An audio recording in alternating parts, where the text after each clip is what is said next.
En Côte d'Ivoire, dans la quiétude d'un petit village verdoyant de l'ouest du pays, la famille Gouénon vivait simplement et paisiblement. Jean Gouénon, le père, était un cultivateur guerrier connu pour sa générosité et son rire chaleureux. Chaque matin, il partait tôt pour travailler dans sa petite plantation de cacao, fier de pouvoir subvenir aux besoins de sa femme et de leurs 3 enfants. Son épouse, Élise, s'occupait du foyer et vendait quelques légumes au marché local les jours de marché. Le couple inculquait à leurs enfants Marcel l'aîné de 12 ans, Rosine 9 ans, et le petit Quadio 4 ans les valeurs de respect et de solidarité. Le village était un lieu où tout le monde se connaissait. Les voisins formaient une grande famille élargie, on s'entraidait pour les récoltes, on partageait les repas lors des fêtes, on veillait ensemble lors des veillées funèbres. Jean parlait couramment le wé, la langue des guérés, à la maison, mais il échangeait aussi en français et en dioula avec les marchands de passage.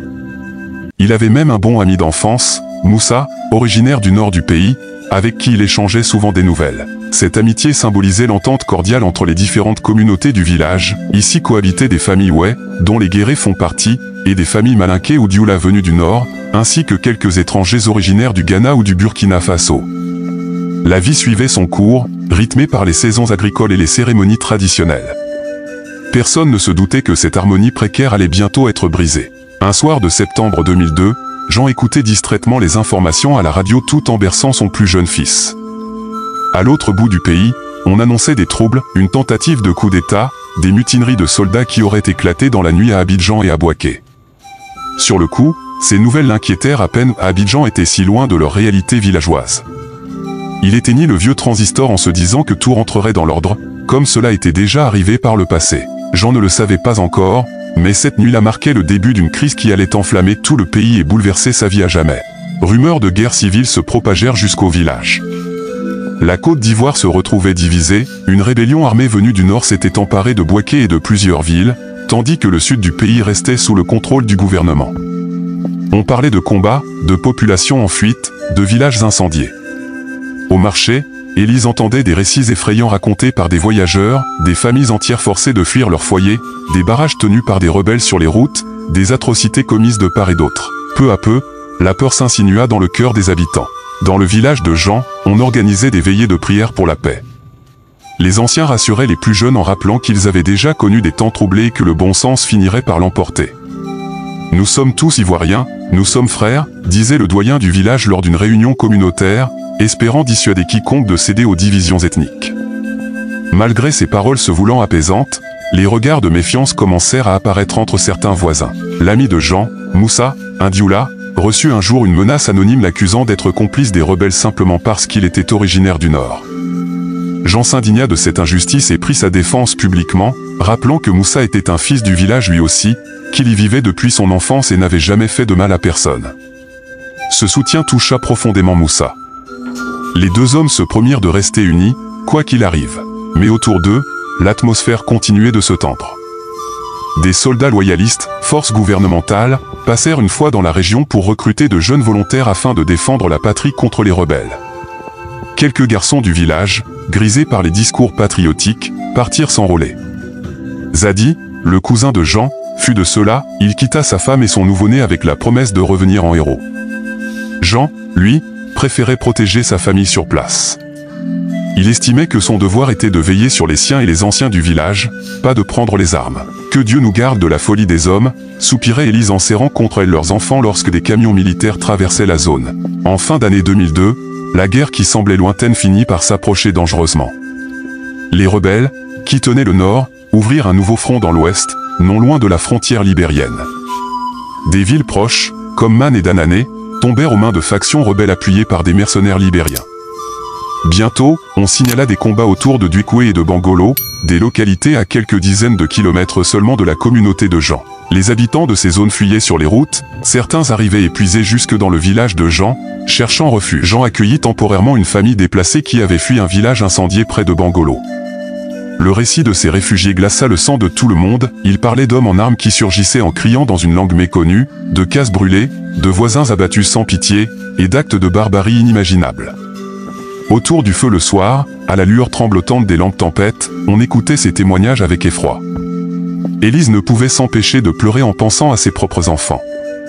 Et si les rebelles arrivaient ici, personne n'osait achever tout haut cette question, mais tous la portaient en silence. Ce que l'on redoutait finit par se produire à l'aube de janvier 2003. Le village de Jean fut brusquement réveillé en pleine nuit par des crépitements de feu et des hurlements. Des hommes armés avaient investi la bourgade dans l'obscurité. À demi réveillé, Jean perçut d'abord une odeur de fumée âcre. Il se redressa en sursaut, une maison voisine était en flammes, projetant des lueurs rougeoyantes sur les toits de chaume alentour. Les cris de panique retentirent, les rebelles. Les rebelles arrivent. Le cœur battant à tout rompre, Jean attrapa Quadio, son plus jeune, et ordonna à Élise de rassembler Marcel et Rosine. Ils devaient fuir immédiatement vers la brousse.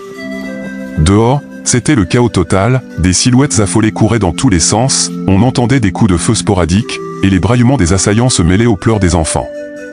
Dans la pénombre, Jean aperçut une dizaine de rebelles armés de kalachnikov, des bandeaux rouges serrés autour de la tête. Ils parlaient un mélange de dioula et d'anglais libérien, ce qui confirma ce que les réfugiés avaient raconté, ces combattants venaient pour certains du Libéria voisin, saccageant tout sur leur passage. La famille Gouénon tenta de s'enfuir par l'arrière de sa case, en direction des champs. Mais avant qu'ils ne puissent atteindre la lisière du village, un groupe de rebelles leur tomba dessus. L'un d'eux attrapa Élise par le bras et la jeta brutalement à terre. Jean, affolé, posa Quadio au sol et leva les mains en signe de soumission, suppliant qu'on épargne sa famille. « Pardon, laissez-nous partir, je vous en prie. » balbutia-t-il, la voix brisée par l'angoisse. Marcel, du haut de ses 12 ans, voulut se poster courageusement devant sa mère allongée par terre, mais un rebelle le repoussa d'un coup de crosse qui l'envoya rouler dans la poussière. À la clarté tremblante des flammes qui dévoraient le village, Jean distingua enfin le visage de celui qui semblait être le chef du groupe. Son sang se glaça, il reconnut Issa, un jeune homme du coin qu'il avait connu jadis. Issa était le neveu d'un commerçant du Oula du marché, ce même commerçant à qui Jean et Élise achetaient du riz et du sucre depuis des années. Le regard d'Issa avait changé, ses yeux autrefois timides étaient maintenant remplis de haine et d'exaltation. Jean ne put s'empêcher de murmurer, incrédule, « Issa, pourquoi ?» Mais le jeune rebelle, comme sourd, aboya un ordre à ses comparses. C'est alors que le cauchemar atteignit son paroxysme. Deux combattants saisirent Jean et le traînèrent au centre de la place du village, sous l'arbre à palabres, pendant qu'un autre maintenait Élise en respect en pointant son arme sur elle et les enfants. On regroupa de force plusieurs villageois sur la place, bousculant les anciens et terrorisant les plus jeunes. Issa, le chef improvisé de cette bande, voulait, semble-t-il, donner une leçon au village tout entier. Les rebelles accusèrent les habitants d'avoir soutenu le pouvoir en place et d'abriter des miliciens, c'était le prétexte qu'ils invoquaient pour justifier leur violence. En réalité, ces villageois n'étaient que des innocents, pris au piège de la guerre. Sous les yeux épouvantés de sa famille et de ses voisins, Jean fut forcé de s'agenouiller. Il tremblait, non pas pour lui-même, mais en pensant à Élise, à Marcel, Rosine et Quadio qui regardaient cette scène atroce. « Que vont-ils me faire ?»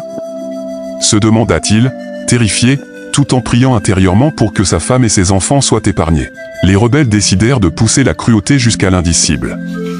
Pour humilier ce village qu'ils accusaient de les avoir combattus, ils s'en prirent à Jean de la pire des manières. Sous les ricanements de certains assaillants, Jean fut violé sur la place publique du village. Un des hommes le maintenait au sol, tandis qu'un autre commettait cet acte abominable. La douleur physique était effroyable, mais plus encore la douleur morale, Jean pleurait de honte et de rage impuissante. Il pouvait entendre les sanglots étouffés d'Élise qui, clouée au sol un peu plus loin, assistait, horrifiée, au supplice de son mari. Le regard de Marcel croisa un instant celui de son père, l'enfant était pétrifié, ses larmes coulant silencieusement sur ses joues tandis qu'il serrait Rosine contre lui pour l'empêcher de voir toute la scène. Cette nuit de terreur sembla durer une éternité.